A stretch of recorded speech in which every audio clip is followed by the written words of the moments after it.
আল্লাহর কাছে দোয়া করার প্রসঙ্গে রব্বুল আলামিন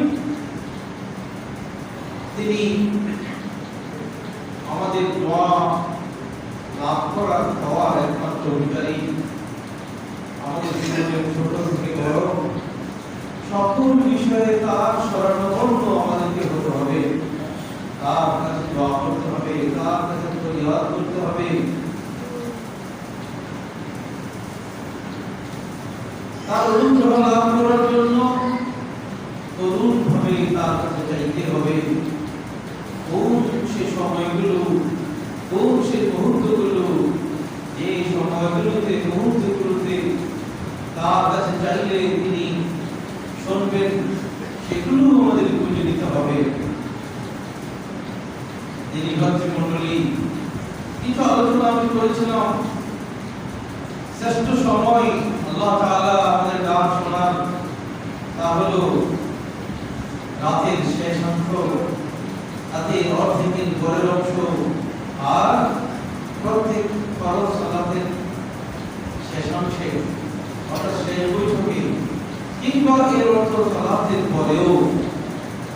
তো সালাতের পরেও আল্লাহ রাব্বুল আলামিনের কাছে চাওয়া, এই চাওয়ার বিভিন্ন পদ্ধতি আছে।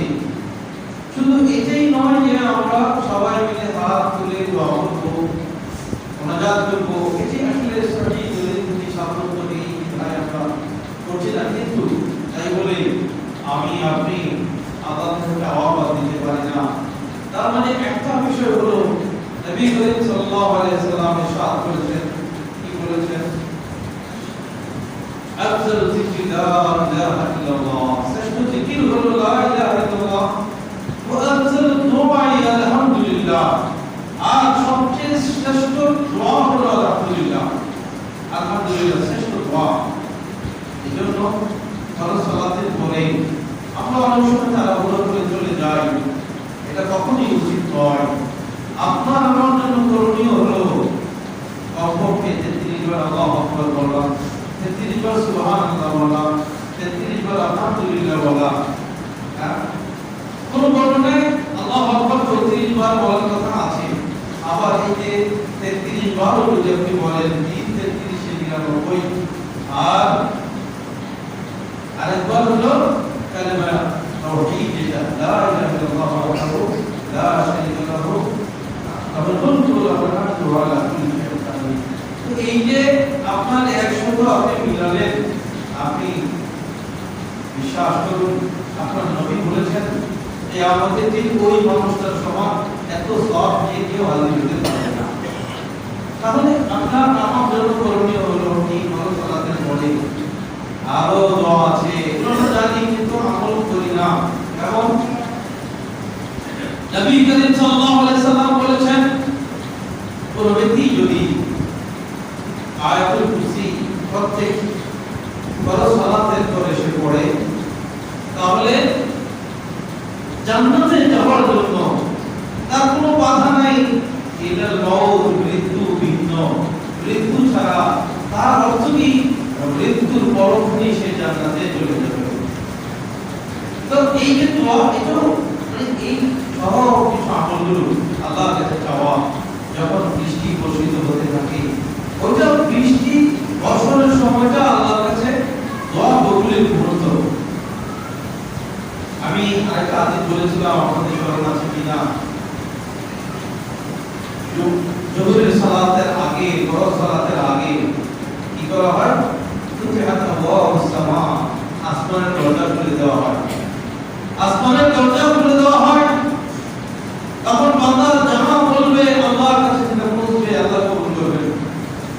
আবার আরেকটা সময় আছে, এই সময়টা কি? মা বাইনাল আযানাইনি লা ইয়ারুদু দুআ মা বাইনাল আযানাইন। দুইটা আযানের মাঝখানে, দুইটা আযান, একটা হলো আযান, একটা ইকামত।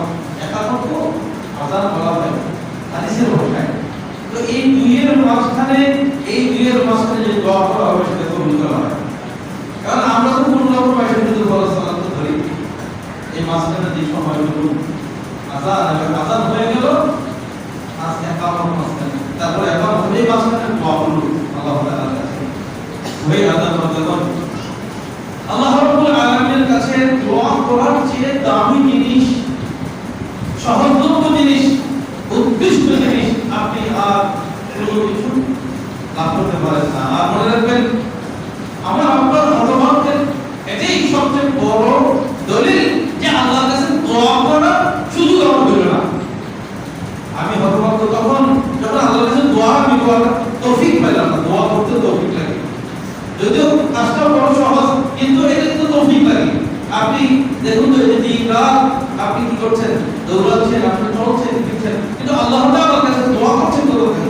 হ্যাঁ, প্রতিনিয়তই আমরা আল্লাহর দ্বারস্থ। আল্লাহর রহমত ছাড়া এক মুহূর্তকাল আমরা পৃথিবীতে বাস করতে পারি না, থাকতে পারি না। এক মুহূর্ত যে করোনা যাচ্ছে, আপনারা জানেন, এর ফুসফুসে অ্যাটাক হওয়ার কারণে আমরা যেটা হয় যে শ্বাস প্রশ্বাসে খুব বিঘ্ন সৃষ্টি হয়, কঠিন সিচুয়েশন হয়। তো এই অবস্থায় যখন মানুষ শ্বাসকষ্টে পড়ে যায়, তখন তাকে কি করা হয়, যে যেটা অক্সিজেন দেওয়া হয়, হ্যাঁ, ওই শ্বাস প্রশ্বাস জারি রাখার জন্য। তো এটা তো আল্লাহর রহমত। আমার আপনার এই শ্বাস প্রশ্বাস যে মুহূর্তে বন্ধ হবে, তখন কিন্তু আমি ডেড বডি, তাই না, আমরা মরে যাব। তো এই যে আল্লাহর রহমত, আল্লাহর রহমত ছাড়া একটা মুহূর্তকাল আমরা পৃথিবীতে বসবাস করতে পারি না। তো আল্লাহর রহমত সব সময় চাইতে হবে। আপনার দুনিয়ার ফিতাটা ছিঁড়ে গেলেও আল্লাহর কাছে চাইবেন, আল্লাহ আমি বলেছি কিন্তু যে এর দুইটা ফায়দা, এক আল্লাহ আপনাকে দেবেন, মুহূর্তে নগদে না পাইলে আল্লাহ হয়তো এই বদলাতে দুনিয়ার আরেকটা বিপদ থেকে আপনাকে বাঁচাবেন। অযথা আপনি আমাদের দিনে আল্লাহ রাব্বুল আলামিন আপনাকে সওয়াবের পাহাড় বানিয়ে দিবেন। আর আপনি যখন আক্ষেপ করে বলবেন, আল্লাহ তুমি যদি আমার দুনিয়ার একটা দোয়া কবুল না করতা, আজকে দিতে কতই না ভালো হতো। তো আমরা দোয়া করি না, আল্লাহর কাছে আমাদের দোয়া করতে হবে, খুব বেশি দোয়া আমাদের করতে হবে। ওহে আল্লাহর বান্দাগণ, আজকে আমার যে বিষয়টা নিয়ে কথা বলবো, এটা হলো আল-ইস্তি'দাদ লিল মাউত। আল-ইস্তি'দাদ লিল মাউত, মৃত্যু প্রস্তুতি, মরণের প্রস্তুতি। আল্লাহর বান্দাগণ, এই পৃথিবীর লোকে মানুষ যা অবলম্বন করে, আমার আর আপনার জীবনের সামনের এই বিষয়টা সবচেয়ে কঠিন, সবচেয়ে তিক্ত, সবচেয়ে আপনার দুঃখ এবং বেদনার বিষয়, সেটি হলো আমার আপনার মরণ। আর এই মরণটা এমন একটা বিষয় যে মরণ আপনাকে মরণ করতেই হবে, সেই স্টেশনে আপনাকে পৌঁছতেই হবে, আপনার সব দিতে হয়ে যাবে। বেদনী শাস্ত্র বলছেন, আসিদু যিকরা হালিমিল লাযাত, ইয়ানি মওত, খুব বেশি করে তুমি মরণের কথা ভাবো, কারণ এটা তোমার সমস্ত মিষ্টিকে দিতে বানিয়ে দেবে। আপনার জীবনের যত কি বলে মিষ্টতা আছে, যত ভালো লাগা আছে, যত আনন্দের উপকরণ আছে, সব আনন্দের উপকরণগুলো কি হয়ে যাবে, শেষ হয়ে যাবে, ফুরিয়ে যাবে। সেটা হলো মরণ। তো এই মরণের জন্য আমাদের কি করতে হবে? প্রস্তুতি গ্রহণ করতেই হবে। কোরআন কারীমের একটা আয়াত আমি আপনাদের দিয়ে শুরুতেই পড়েছি। আল্লাহ তাবারাকা ওয়া তাআলা ইরশাদ করেছেন সূরা ইব্রাহিমের 44 নম্বর আয়াত। রব্বুল আলামিন বলেন, ওয়ান্দিরিন নাসা ইয়াওমা ইয়াতিহিমুল আযাব। রব্বুল আলামিন বলেন, মানুষদেরকে তুমি ভয় দেখাও, মানুষদেরকে তুমি ভীতি প্রদর্শন করো, সতর্ক করো। মরণের দিন আসবেই, তার আসবে। দুনিয়ার সমস্ত শান্তির উপকরণ তার ভুলিয়ে যাবে। ওয়াদান্নাহুল ফিরাক। রব্বুল আলামিন সূরা কিয়ামার মাঝে বলেন, মরণের বেলা হইতে মানুষটা যখন দাঁড়াবে, তখন সে বুঝে নেবে ওয়াদান্নাহুল ফিরাক, আমার পৃথিবী থেকে বিদায় নেওয়ার সময় এসে গেছে। এই পৃথিবীর বুকে আমার আর বেঁচে থাকা হবে না। আমার সমস্ত আপন পর হয়ে যাবে, আমার সমস্ত আপন ঠিকানা চিরতরে আমার কাছ থেকে পর হয়ে যাবে। আল্লাহ বলেন, নাতিনাসা ইয়াওমা ইয়াতিহিমুল আযাব।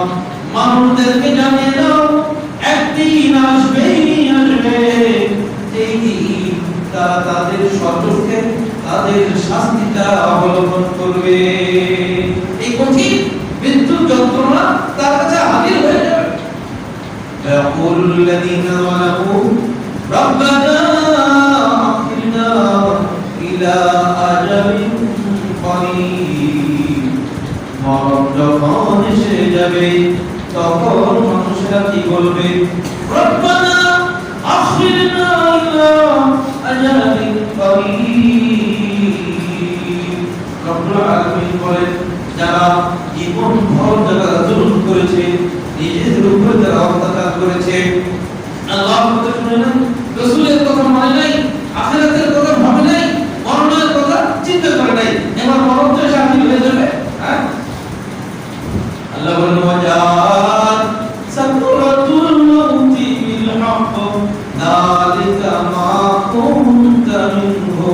জাহিম মরণের যন্ত্রণা তোমার আসবেই আসবে। এই মরণের যাত্রা থেকে তুমি বাঁচতে চাইতে, তুমি কত উন্নত চিকিৎসা গ্রহণ করতে, মরণ থেকে বাঁচার জন্য কত তুমি চেষ্টা করেছো, কত সাধনা করেছো মরণ থেকে বাঁচার জন্য। আল্লাহ বলেন ওয়াজাআত সাকরাতুল মাউতি বিল হক যালিকা মা কুনতা মিনহু তাহিদ। এই মরণ থেকে তুমি বাঁচতে চাইতে পালাতে, এই মরণ তোমাকে পাবেই পাবে, মরণের যাতনা তোমাকে স্পর্শ করবেই করবে। আল্লাহ রাব্বুল আলামিন আমার আয়াতে বলেন আইনামা তাকুনু ইউদরিকুমুল মাউত ওয়ালাউ কুনতুম ফি বুরুজিন মুশাইয়াদা। রাব্বুল আলামিন বলেন তুমি যেখানেই থাকো না কেন রে বান্দা, এই জায়গায় তুমি থাকো না কেন, ওয়ালাউ কুনতুম ফি বুরুজিন মুশাইয়াদা, তুমি যদি সত্যির দুর্গের ভিতরে যদি তুমি অবস্থান করো, মৃত্যু তোমাকে পাইবেই পাইবে। আইনামা তাকুনু ইউদরিকুমুল মাউত, মরণ তোমাকে চিনে নেবে, তোমাকে ধরবে, মরণ তোমার কাছে যাইবেই যাইবে, মরণ যন্ত্রণা তোমাকে স্পর্শ করবেই করবে। তাহলে মরণ অনিবার্য। আল্লাহ বলছেন তুমি সুদৃঢ় যদি কি যে একেবারে দুর্গের মধ্যে যদি তুমি অবস্থান করো, তারপর সেখানে মৃত্যু তোমাকে স্পর্শ করবে। আল্লাহ বলেন কুল ইন্নাল মাউতা আল্লাযী তাফিররুনা মিনহু ফাইন্নাহু মুলাকীকুম থুম্মা তুরাদ্দুনা ইলা আলিমিল গায়বি ওয়াশ-শাহাদাতি ফায়ুনাব্বিউকুম বিমা কুনতুম তা'মালুন। আল্লাহ বলেন কুল বলে দাও ইন্নাল মাউতা আল্লাযী তাফিররুনা মিনহু, ওই মৃত্যু যেই মৃত্যু থেকে তুমি পালিয়ে বেড়াতে, মুলাকীকুম তোমাকে তোমার সাথে মুলাকাত করবে, মুলাকীকুম তোমাদের সঙ্গে মৃত্যু গিয়ে দেখা করবে, মৃত্যু গিয়ে তোমাদের সাথে সাক্ষাৎ করবে, মৃত্যুর কাছে তোমাদের যাওয়া লাগবে না, মৃত্যু গিয়ে তোমাদেরকে সাক্ষাৎ করবে। সুম্মা তুরাদ্দুনা ইলা আলিমিল গায়বি ওয়াশ-শাহাদা, তারপরে তোমাদেরকে কোথায় নেওয়া হবে? আলিমুল গায়বি ওয়াশ-শাহাদা, তিনি আল্লাহ তাআলার কাছে তোমাদেরকে নিয়ে যাওয়া হবে, অর্থাৎ তোমাদের আত্মাকে নিয়ে যাওয়া হবে। হ্যাঁ, ফায়ুনাব্বিউকুম বিমা কুনতুম তা'মালুন। রব্বুল আলামিন তারপরে তোমাদেরকে জানাইয়া দিবে তোমরা কে কি আমল করেছো, কার কি রেজাল্ট, কার কি ফলাফল আছে, আখিরাতের জীবনের জন্য ফলাফলটা কি, রেজাল্টটা কি। হ্যাঁ, দুনিয়া তো একটা পরীক্ষার জায়গা, তো আখিরাতের জীবন হলো সেটা হলো রেজাল্ট পাবেন আপনি, আমিও পাবো সেখানে গেলে। তো সেটা আল্লাহ জানাই দিবেন বান্দারে তুমি এই এই আমল করছো, এই তোমার ফলাফল। মাজার বাদে কি বলবে তারা বলবে রব্বানা আখিরনা ইলা আজালিন করিব নুজিব দাওয়াতাকা ওয়া নাত্তাবি'র রুসুল। তুমি একটু সময় দাও, একটুখানি সময় আমাকে দাও। নুজিব দাওয়াতাকা, একটু সময় পেলে আমি কি করব, একটু সময় যদি আমি আমার পাই, ওই সময়টা পাইয়া আমি তোমার কথা শুনবো। আল্লাহ, আমি তোমার কথা শোনার জন্য আমার একটু সময় তুমি দাও। কখন বলবে? মরণের সময়। আল্লাহ একটু সময় আমাকে দাও তোমার কথা শোনার জন্য। তোমার রাসূল যেভাবে জীবন চালাইতে বলছে সেইভাবে জীবনটা একটু চালাইতে দাও, একটু তোমার কথা শুনতে দাও। আর তোমার নবী যেভাবে জীবনটা চালাইতে বলছে সেইভাবে একটু জীবনটা চালাইতে দাও। আল্লাহ জীবনটা তো ওইভাবে চালাই নাই, একটু সুযোগ দাও আল্লাহ, তাহলে কি হবে? ওইভাবে জীবনটা চালাবো। আল্লাহ রাব্বুল আলামিন সূরা মুমিনুনের 99 নম্বর আয়াত আল্লাহ ইরশাদ করেছেন, হাত্তা ইযা জাআহাদাহুমুল মাউত ক্বালা রাব্বি ইরজিউন লাআল্লি আ'মালু সালিহান ফীমা তারাকতু কাল্লা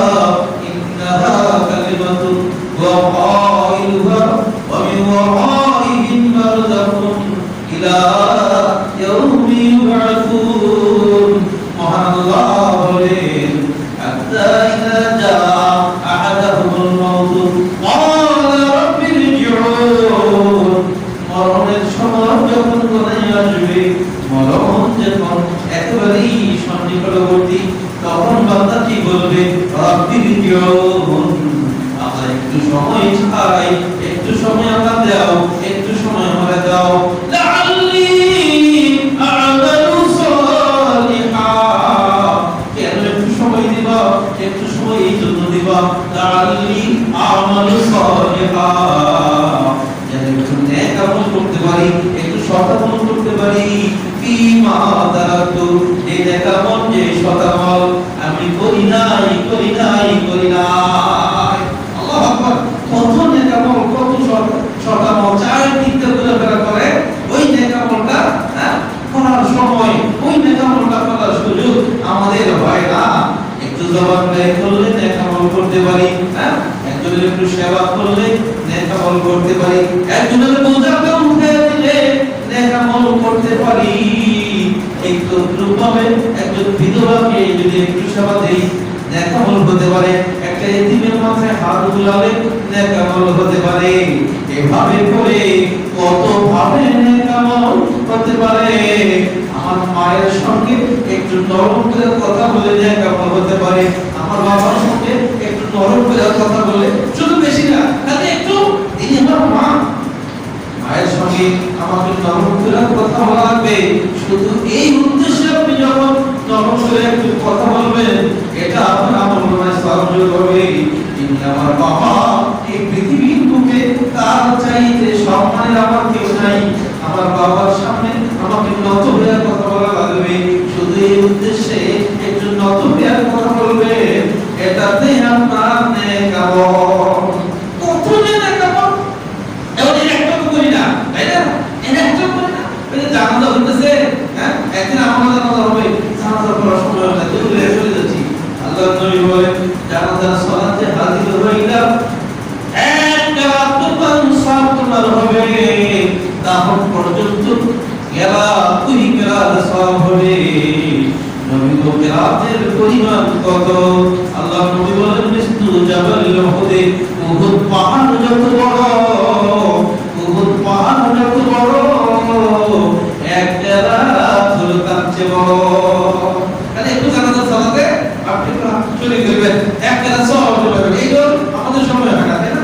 যখন নেক আমল আমরা করতে পারি, শয়তান আমাদেরকে আমাদের দুই হাত পিছনে দিয়ে বেঁধে রাখছে, নেক আমল করতে শয়তান দিতে চায় না।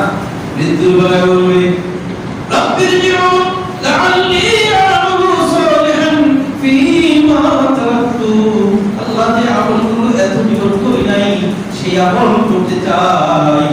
আল্লাহ কি বলবেন? কাল্লা ইন্নাহা কালিমাতুন হুয়া ফাইলুহা ওয়া মিন ওয়ারাইহিম বারযাখুন ইলা ইয়াউমি ইউবআসুন। নারে বান্দা না, এটা তোমার মুখের কথা। আল্লাহ ইন্নাহা কালিমাতুন হুয়া ফাইলুহা, এটা তোমার মুখের বলি, এটা তোমার মুখের কথা। আল্লাহ কিন্তু অনেক সুযোগ করে দিয়েছে। আপনি দেখেন আপনার জীবনে এমন মুহূর্ত এসেছে, আপনি মনে করেছেন আমি বুঝি আর পারবো না, এই বুঝি আমার বাবা। আল্লাহকে আপনি বলেছেন, আল্লাহ যদি বেঁচে থাকি তবে আমি ভালো হয়ে যাব। এইভাবে আল্লাহ যদি আপনার কাছে আপনি পরীক্ষা দিয়েছে, আপনি আল্লাহ আপনার একটি পরীক্ষা দিয়েছে, আপনি ওই পরীক্ষার সময় কি বলছেন? আল্লাহ বেঁচে থাকতে আল্লাহ ভালো হয়ে যাবো। আল্লাহ একবার ভাবছেন আল্লাহ ভালো হয়েছিল, আর একটা ভালো করবো না। কিন্তু আবার যখন আপনি সুস্থ হয়ে গেছেন, আবার আপনি যখন ভালো হয়ে গেছেন, এবার আল্লাহ কথা মনে নাই, ওই কথা আপনি ভুলে গেছেন। আল্লাহর বান্দারে একবার নয়, দুইবার নয়, তোমার জীবনে আমি অনেক শিক্ষা দিয়েছি, অনেকবার তোমাকে আমি বলেছি, আর অনেকবার নিদর্শন পাঠিয়েছি। তুমি আমার সাথে কথা দিয়েছিলা, তুমি ভালো হয়ে চলবা, চলো নাই। কাল্লা ইন্নাহা কালিমাতুন ওয়া ফাইলুহা, বান্দারে এটা তোমার মুখের কথা, এটা তোমার মুখের কথা। বান্দা আর ঘটনা মাদার হাদিস বলতেছিলাম যে কথা, মরণের কথা বলতেছিলাম। কোরআন কারীম কত কত সূরায় বলেছে। সূরা ওয়াকিয়াটা যখন পড়ি তখন চোখের পানি বাজাতে বের হয়ে আসে। আল্লাহ কত সুন্দর করে বলেছেন, বালাউলা إذا بلغت الحلقوم وأنتم حينئذ تنظرون ونحن أقرب إليه منكم ولكن لا تبصرون فلولا أن كنتم غير مدينين ترجعونها إن كنتم صادقين এই যে কয়েকটা আয়াত পড়লাম আয়াতের অর্থগুলো একটু ভালোভাবে খেয়াল করেন আল্লাহ কি বলছেন ফালাউলা ইলা বালাগাতিল হুলকুম না না না যখন মৃত্যু তোমাদের কণ্ঠনালীর কাছে চলে আসে ওয়ান্তুম হিনাইযিন তানজুরুন ওই দৃশ্যটার কথা আল্লাহ বলেছেন এই দৃশ্যটা আপনি দেখেছেন আমার বাবাকে এই দৃশ্যটা আপনি দেখেছেন আপনার মাকে আপনার মা যখন মরে যায় আপনার মায়ের পাশে আপনি বসা ছিলেন আপনার আরো ভাই বোনেরা বসা ছিল আপনার মা মরে যাচ্ছে আপনার মায়ের কণ্ঠের কাছে মৃত্যুটা চলে এসেছে এবং আল্লাহ বলেন ও আপনার যদি পারো তাহলে কি করো লাউলা ইন কুনতুম গায়রা মাদিনিন তারজিউনাহা ইন কুনতুম সাদিকিন যদি মৃত্যু বলে কিছু নাই থাকে যদি মৃত্যুর পরের জীবন বলে কিছু নাই থাকে যদি হিসাব নিকাশের কোনো ব্যাপার নাই থাকে বান্দারে যদি আমি আল্লাহ নাই থাকি মরণটাকে ফিরে রাখো তাহলে তোমরা রাইখা দাও যদি পারো তোমরা তো চারদিকে সবাই বসে আছো হ্যাঁ ওয়ান্তুম হিনাইযিন তানজুরুন তোমরা সবাই দেখতেছো এটা তোমরা সবাই চারদিকে বসে বসে দেখছো যদি তোমরা পারো তার জীবনটাকে রক্ষা করো না কেন পৃথিবীর কোনো ক্ষমতাশীল নাই এমন কোনো বিজ্ঞানী নাই এমন কোনো লেখক জীবিত হয় নাই যেই বিজ্ঞানী এমন কোনো আবিষ্কার করে দেখাতে পেরেছে মৃত্যু পথযাত্রীকে মরণ থেকে দিতে পেরেছে এমন কোনো বিজ্ঞানের জন্ম হয় নাই হবেও না এমন কোনো লেখক আবিষ্কার পৃথিবীবাসী করতে পারেনি পারবে না যে মৃত্যুকে ঠেকে দিতে পারে আল্লাহ বলেন যদি মরণের পরে কিছু নাই থাকে মরণ করে ঠেকাও আগে হ্যাঁ মরণ করে ঠেকাও না না না পারবা না পারবা না পারবা না ফাম্মা ইন কানা মিনাল মুকাররাবিন ফারাউহুম ওয়া রায়হানুন ওয়া জান্নাতুন নাঈম এবার আসেন বন্ধু এবার আসল কথায় আসেন আল্লাহর বান্দারা মৃত্যু তোমার হবেই হবে ও বান্দা তুমি যদি জীবনটারে এমন ভাবে ধরে নিতে পারো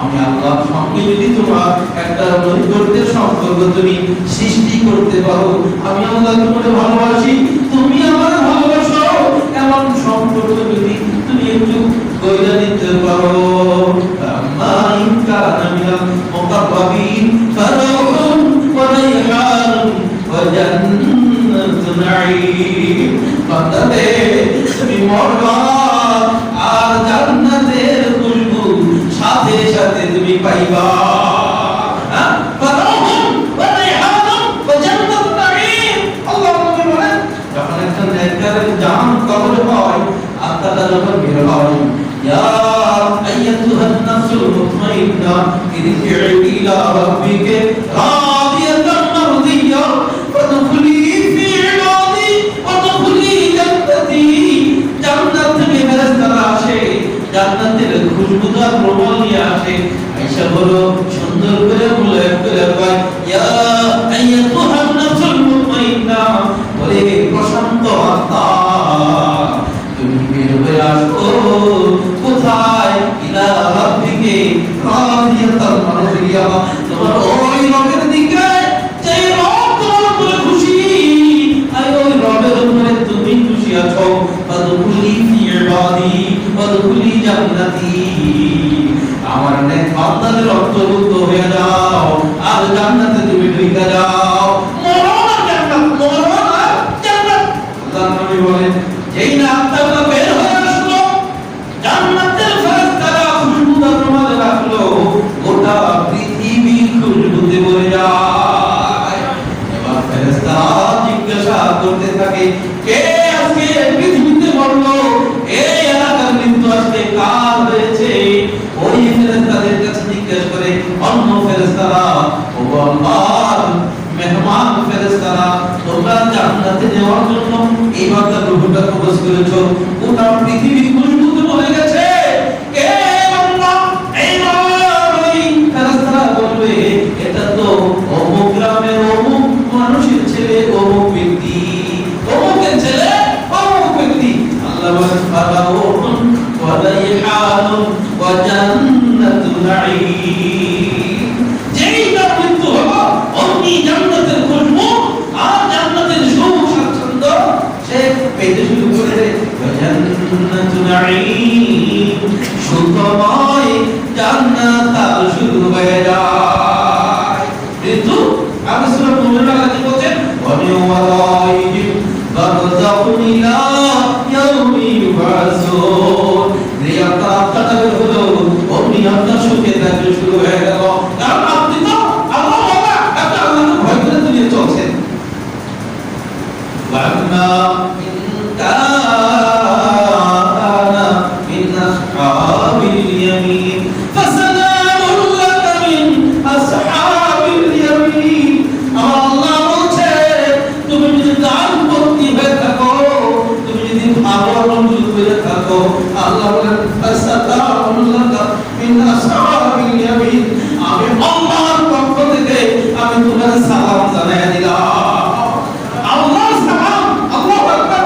আপনি ওই মৃত্যু বেলাতে আপনার মরণ হবে, ওই ফেরেশতারা মহান আল্লাহর সালাম আপনাকে জানাইবে।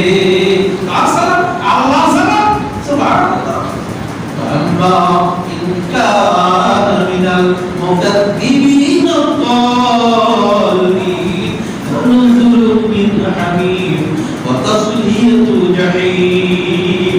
আমার আল্লাহ বলেন, আম্মা ইন কানা মিনাল মুকাদ্দিবিন الضالين, আর তুমি যদি হও আল্লাহর আদেশকে অমান্যকারী, মিথ্যাচারী আর গোমরা। আপনার কথার দাম নাই আপনার কাছে, আল্লাহর নবীর কথার কোনো মূল্য নাই। আমার জীবন দিতে আল্লাহর আদেশের কোনো মূল্য নাই। আল্লাহর ফরজ বন্ধ হচ্ছে, পাঁচ ওয়াক্ত আল্লাহর সালাত আদায় করি না, পাঁচ ওয়াক্ত ফরজের দাম আমি দেই না। আপনি বিশ্বাস করেন পাঁচ ওয়াক্ত ফরজ সালাত, এই ফরজ সালাত আদায় করলে যদি আপনাকে হত্যা করা হয়, তারপরও এই ফরজ সালাত সালার অধিকার আপনার না। আপনার যদি বলা হয় গুলি করে তোমাকে হত্যা করা হবে, এই যে আপনার চীনে ওইগুলো মুসলিমদেরকে এত কঠিন আযাব দেওয়া হয় শুধুমাত্র সালাত পড়ার জন্য, শুধুমাত্র রোজা রাখার অপরাধে তাদেরকে আজীবন কারাগারের মধ্যে রাখা হচ্ছে। শুধু নামাজ পড়ে বলা, শুধু রোজা রাখে বলা, আমরা বাংলার মুসলমান আর আমরা আল্লাহ এই নামাজটাকে বা শুধু সালাতটাকে ধন্যবাদ নেই, এটা আমাদের কারাগার। ব্যবধান কত দেখছে, ব্যবধানটা কত। ওই আল্লাহর বান্দা আল্লাহ রাব্বুল আলামিন বলেন, আনযুরুম মিন হামিম ওয়া তাসলিয়াতু জাহিম। বান্দারে, যদি তুমি আমার কথা না মানো, মরণ তোমার হবে। মরণের সঙ্গে সঙ্গে কি হবে শোনো, আনযুরুম মিন হামিম, জাহান্নামের উত্তপ্ত আযাব তোমাকে স্পর্শ করবে। ওয়া তাসলিয়াতু জাহিম, চির দহন যন্ত্রণায় তোমাকে নিক্ষেপ করা হবে। মাথা থাকি যে একটা পয়েন্ট বলি, আবার আগামী জুমাতে পারবো কিনা এই বিষয়ে কথা বলতে। এখন কি করি আমি এই মরণের প্রস্তুতিটা আমি কেমনে নেব, কেমনে আমি মরণের প্রস্তুতিটা নেব? খুব সংক্ষিপ্ত কথা। এক নম্বর হলো আল্লাহর কথা, রাসূলের কথা। পৃথিবীর সব কিছুর চাইতে আমার আপনার কাছে বেশি গুরুত্ব বহন করতে হবে, এটার নাম হলো মরণের প্রস্তুতি। আমাকে বলতে হবে, সুতরাং দুনিয়ায় যেহেতু আমি চিরকাল বাঁচবো না, আমাকে বলতে হবে, সুতরাং আমার আল্লাহ, আমার রাসূল, আমার রবের কাছে আমাকে যেতে হবে। আমরা বলি না ইন্না লিল্লাহি ওয়া ইন্না ইলাইহি রাজিউন, ইন্না লিল্লাহি, আমরা সবাই আল্লাহ ওয়া ইন্না ইলাইহি রাজিউন, সে আল্লাহর কাছেই একদিন যাইতে হবে। তাহলে যার কাছে যাইতে হবে, অনন্ত ঠিকানা, তার কাছে আমার, তার কথা যদি আমি না মানি, তাহলে যাওয়ার উপায় কি হবে? হ্যাঁ, তার কথা মনে করতে হবে। দুনিয়া সব কিছু করে থাকো, আমি আল্লাহর কথা শুনবো, আমি রাসূলের কথা শুনবো। যদি এইটা পারি তাহলে এটার নাম হলো মরণের এক নম্বর প্রস্তুতি। দুই নম্বর হলো বেশি বেশি মরণের কথা ভাবতে হবে। যত বেশি মরণের কথা ভাববেন অত বেশি ফুর্তি আনন্দ আপনার ইচ্ছা করবে না, অত পাপের দিকে আপনার মন চাইবে না, মরণের কথা বেশি বেশি ভাইবেন। আল্লাহ রাসূল বলেন যে আমি নবীতুকুম আন জিয়ারাতিল কুবুর, আমি তোমাদের কবর জিয়ারত না করছিলাম, হ্যাঁ, ফাযুরুহা ফাইন্নাহা তুযাক্কিরুকুমুল মাউত। এখন বলি না তোমরা কবরে যাইও, এই কবরে গেলে তোমাদের মরণের কথা স্মরণ করায় দিবে। হ্যাঁ, এইজন্য আল্লাহ রাসূল একটু নীরব সময়ে অন্ধকার সময় কবরে যাইতেন। একটু কবরে যাইতো ভোরবেলায়, একটু সন্ধ্যার পরে একটু কবরস্থানে গিয়ে দেখেন আপনার বাবা সেখানে আছে। এই গ্রামের এক সময়ের প্রভাবশালী মানুষটা কত স্তম্ভন করে আছে এই মাটির নিচে। একদিন আমিও আপনি লোক ঘুরে থাকবো। হ্যাঁ, কবরস্থানে একটু যাইবেন, বিশুদ্ধ তওবা করবেন, ওয়াতুবু ইলাল্লাহি তাওবাতান নাসুহা। যদি আপনি পাপ তো হয়ে যাবে, পাপ তো মানবীয়, আমরা মানুষ পাপ করবো, কিন্তু আল্লাহর কাছে যদি বিশুদ্ধ তওবা করতে পারি তাহলে বুঝতে হবে আমি মরণের কথা চিন্তা করি। আর যে পাপ করে আর পাপ করে তওবা করার নাম নাই, সেই ব্যক্তি মরণের কথা তার নাই, চিন্তা তার মধ্যে নাই। মরণের বাদে কবরের কথা ভাববেন, জাহান্নামের কথা বেশি বেশি ভাববেন। এগুলো যদি একটু আমরা চিন্তা করি তাহলে মরণের প্রস্তুতি নেওয়াটা সহজ হবে। আমল ছাড়া আর অনেক হাদিস ছিল, অনেক কোরআনের আয়াত ছিল, শুধু মরণ কেন্দ্রিক সেদিকে আসি গেলাম না। সুতরাং এতটুকু কথা শুধু বলতে চাই যে আল ইস্তিআদাদ মাউত, পৃথিবীর যত কাজের জন্য আপনি যত প্রস্তুতি থাকুক, যত কাজের জন্য যত প্রস্তুতি থাকুক, সবচেয়ে শক্ত প্রস্তুতি নেওয়া লাগবে মরণের জন্য। আপনি আপনার জীবনের অনেক গুরুত্বপূর্ণ কাজ থাকে, সেটার জন্য প্রস্তুতি আমরা নিয়েই থাকি, কিন্তু মরণ হলো সবচেয়ে কঠিন কাজ, সবচেয়ে আপনার শক্ত কাজ, সবচাইতে আপনার এর চাইতে ভয়াবহ আর কিছুই করতে পারে না। সুতরাং মরণের প্রস্তুতিটা আমাদের সবচেয়ে বেশি নেওয়া লাগবে। আল্লাহ তৌফিক দাদা, আকুলু কওলি হাযা।